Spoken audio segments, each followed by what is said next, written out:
মমতা বন্দ্যোপাধ্যায় গতকাল হঠাৎ বললেন যে 294 কেন্দ্রে তিনিই প্রার্থী। প্রার্থী যদি পছন্দ না হয় তাহলে ভাববেন আমিই এখানকার প্রার্থী। হঠাৎ তিনি একথা কেন বললেন? এর পেছনে কি কোনো রাজনৈতিক উদ্দেশ্য আছে, নাকি এটা ভোটে লড়ার কোনো কৌশল রয়েছে, নাকি তিনি চাপের মুখে পড়ে মানে হারার ভয়ে এখন নিজেকেই প্রার্থী হিসেবে ঘোষণা করলেন 294 কেন্দ্রে? কেন তিনি এই কথা বললেন? আপনারা কি মনে করছেন? আপনারা কি ভাবছেন? তিনি কি চাপের মুখে করলেন? তিনি কি হারার ভয়ে করলেন? নাকি এটাও তার কোনো একটা রাজনৈতিক কৌশল? আপনারা অবশ্যই আপনাদের মতামত জানাবেন। কেন মমতা বন্দ্যোপাধ্যায় হঠাৎ এই কথা ঘোষণা করলেন? নমস্কার, আমি প্রদীপ দাস, আর আপনারা দেখছেন দেশপ্রেমিকদের চ্যানেল আমাদের ভারত। যারা সাবস্ক্রাইব করেননি বা নতুন দেখছেন তাদের কাছে অনুরোধ, আপনারা চ্যানেলটি সাবস্ক্রাইব করবেন এবং লাইক করবেন। কারণ লাইক করলে আপনাদের কোনো খরচ হবে না, কিন্তু আমার চ্যানেলের বৃদ্ধিতে তা সাহায্য করবে এবং আরও অনেকের কাছে আমার এই ভিডিও পৌঁছে যাবে। যেটা বলছিলাম, গতকাল মুখ্যমন্ত্রী পুরুলিয়ার বলরামপুরে হঠাৎ ঘোষণা করলেন যে আপনাদের যদি প্রার্থী পছন্দ না হয়, যদি আপনাদের কোনো সন্দেহ থাকে, তাহলে ধরে নেবেন আমিই প্রার্থী, 294 কেন্দ্রে আমিই প্রার্থী। কেন তিনি কথা বললেন? এর আগে তিনি 2014 সালে এই একই কথা বলেছিলেন, কিন্তু 2021 সালের নির্বাচনে কিন্তু তিনি কথা বলেননি যে তিনিই প্রার্থী। কারণ 2021 সালে তার যে সততার যে প্রতিমূর্তি, সেই সততার প্রতিমূর্তিতে কালো দাগ লেগে গেছিল, তার সাদা শাড়িতে কালো দাগ লেগে গেছিল। কারণ বিভিন্ন কেলেঙ্কারি এই সরকারকে একেবারে জেরবার করে দিচ্ছিল। একের পর এক দুর্নীতি হয়েছে। কয়লা কেলেঙ্কারি, যে কেলেঙ্কারিতে তার ভাইপোর নাম জড়িয়ে পড়েছে। 20,000 কোটি টাকার কয়লা কেলেঙ্কারি। 20,000 কোটি, 1 কোটি 2 কোটি এরকম নয়, 100 কোটি 200 কোটি নয়, 20,000 কোটি টাকার কয়লা কেলেঙ্কারি।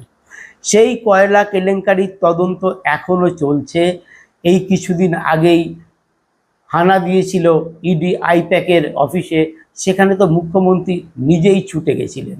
অনেকেই বলছে যে পিসি গেছিলেন তার ভাইপোকে বাঁচাতে। তো সেই কয়লা কেলেঙ্কারি যুক্ত হয়েছিল 2014 সালের পর। তারপর যুক্ত হয়েছিল রেশন দুর্নীতি, 1,000 কোটি টাকার রেশন দুর্নীতি।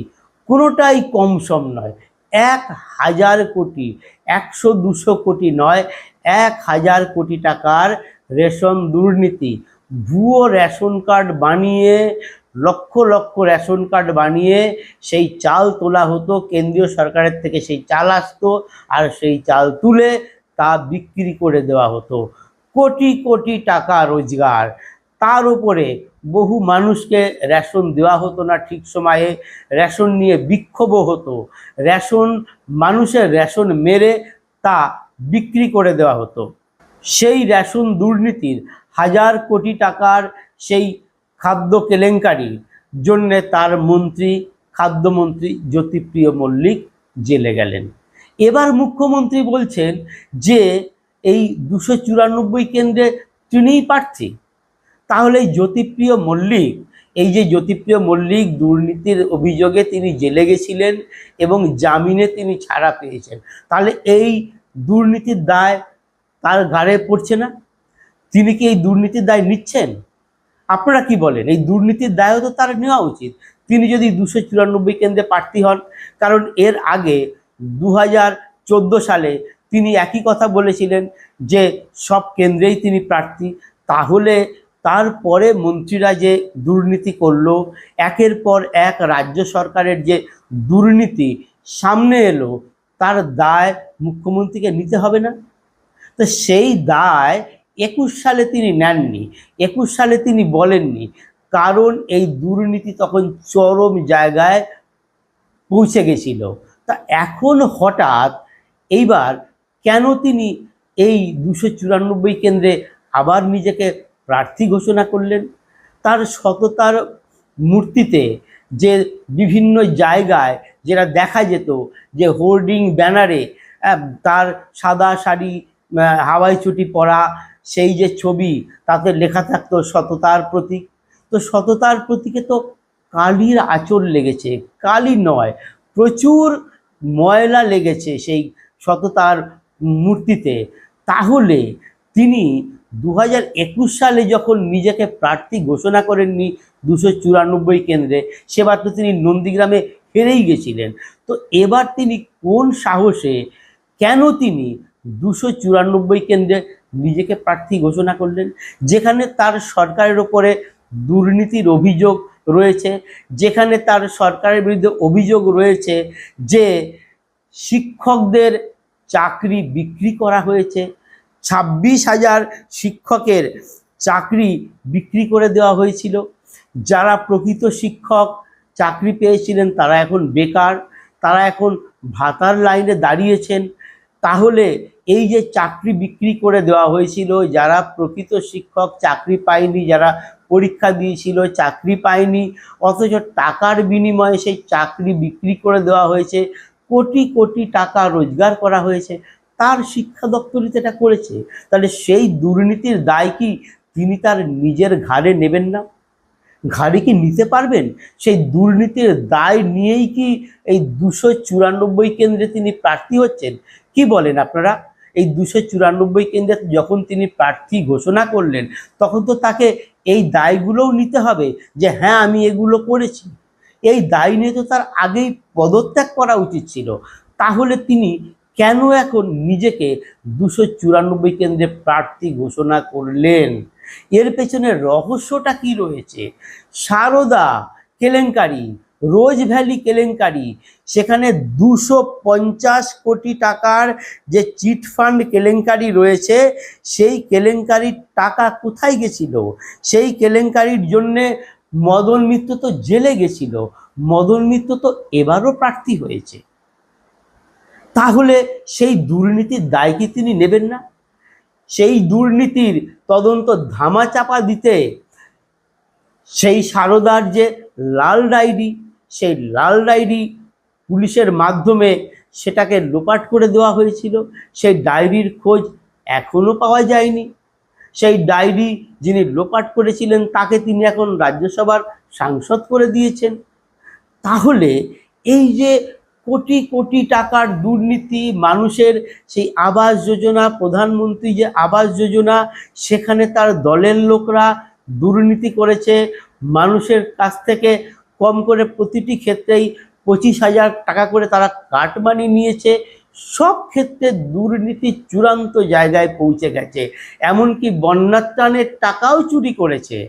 মালদাতে তো এক ব্যক্তিকে 40 বার টাকা দেওয়া হয়েছে, যদিও তার ঘর ভাঙেনি, আর যার ঘর ভেঙেছে সে টাকা পায়নি। তো সর্বক্ষেত্রে এই রাজ্য সরকারের দুর্নীতি চরম জায়গায় পৌঁছেছে। মানুষ এখন এই সরকারের বিদায় চাইছে, মুখ্যমন্ত্রীও ভয় পাচ্ছেন। আইপ্যাকও সেই রিপোর্টই দিয়েছে যে বিজেপি 147, 142 আসন পেতে পারে।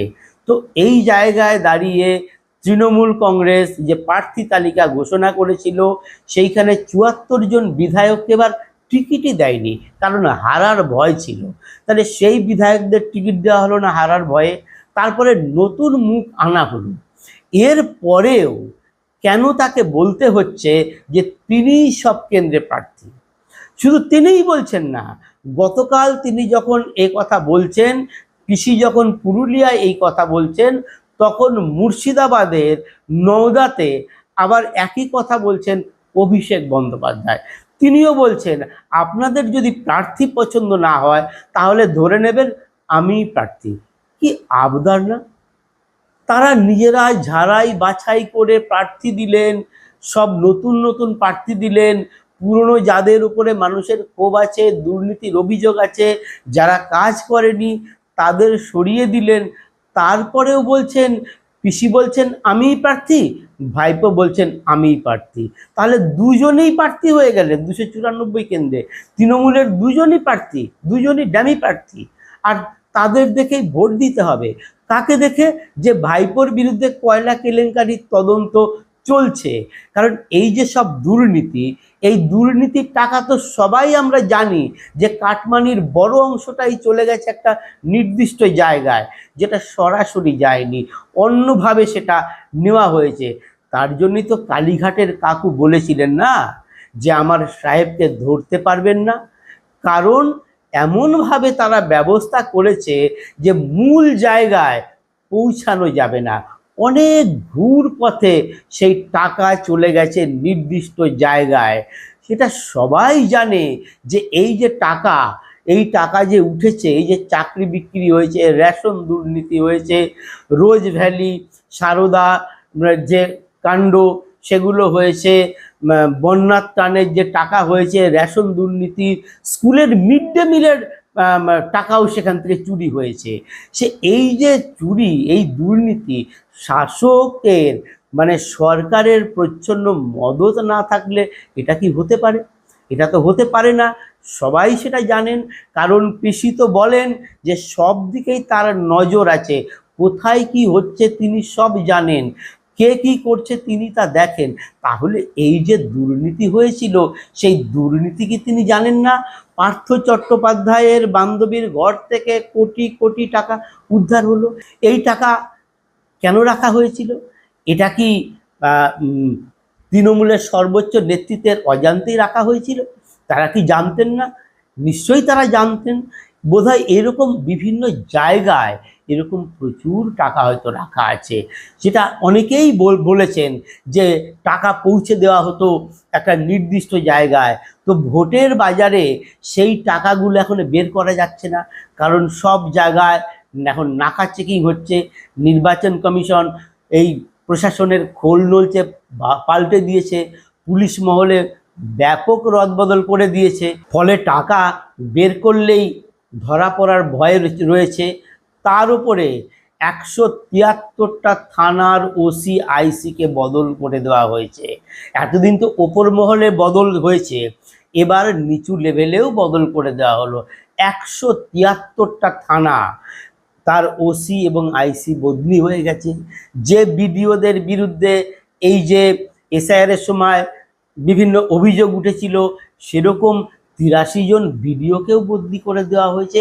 এই যখন অবস্থা, যেখানে ভোটে কোনোভাবেই কারচুপি করা আর সম্ভব নয়, যেখানে এসআইআরের জন্য এখন প্রায় 87 লক্ষ নাম বাদ যেতে চলেছে, সেটা 90 লক্ষ হতে পারে, প্রায় কোটির কাছাকাছি নাম বাদ যাচ্ছে, যেখানে পিসি ভাইপো বুঝে গেছেন যে এবার আর কোনোভাবেই ভোটে কারচুপি করা যাবে না, ভুয়ো ভোটারদের নামে ভোট দেওয়া যাবে না, কারণ সেই ভোটাররা তো বাদ হয়ে গেছে। তো জেনুইন ভোটারদের নামে তো আর ভোট দেওয়া এবার একদমই সম্ভব হবে না। তাহলে সেই জায়গায় দাঁড়িয়ে এটা কি পিসি ভাইপোর নতুন কোনো কৌশল? এটা কি সহানুভূতি আদায়ের চেষ্টা, যে সব রাস্তাই তো বন্ধ হয়ে গেছে, পিসি কি এখন চাইছেন যে তার সেই আগের ভাবমূর্তি মানুষের মধ্যে এখনো বেঁচে আছে, মানুষ এখনো তাকে সেই সততার প্রতিমূর্তি বলে মনে করে, তাই তিনি মানুষের কাছে আবার তিনি গেছেন যে আপনারা ধরে নিন আমি 294 কেন্দ্রে প্রার্থী, আপনারা আমাকেই ভোট দেবেন। আপনারা কি মনে করছেন মানুষ কি এতটাই বোকা? মানুষ কি পিসি ভাইপোর দুর্নীতি ভুলে, এই পিসির যে দুর্নীতিকে প্রশ্রয় দেওয়া সেটা ভুলে গিয়ে আবার পিসিকেই ক্ষমতায় আনবে? আর পিসি কেন এটা বললেন? তিনি কি নতুন কোনো কৌশল অবলম্বন করলেন? এর পেছনে রাজনীতিটা কি? তিনি কি ভয় পেয়ে এসব কথা বলছেন? আপনাদের কি মনে হয়?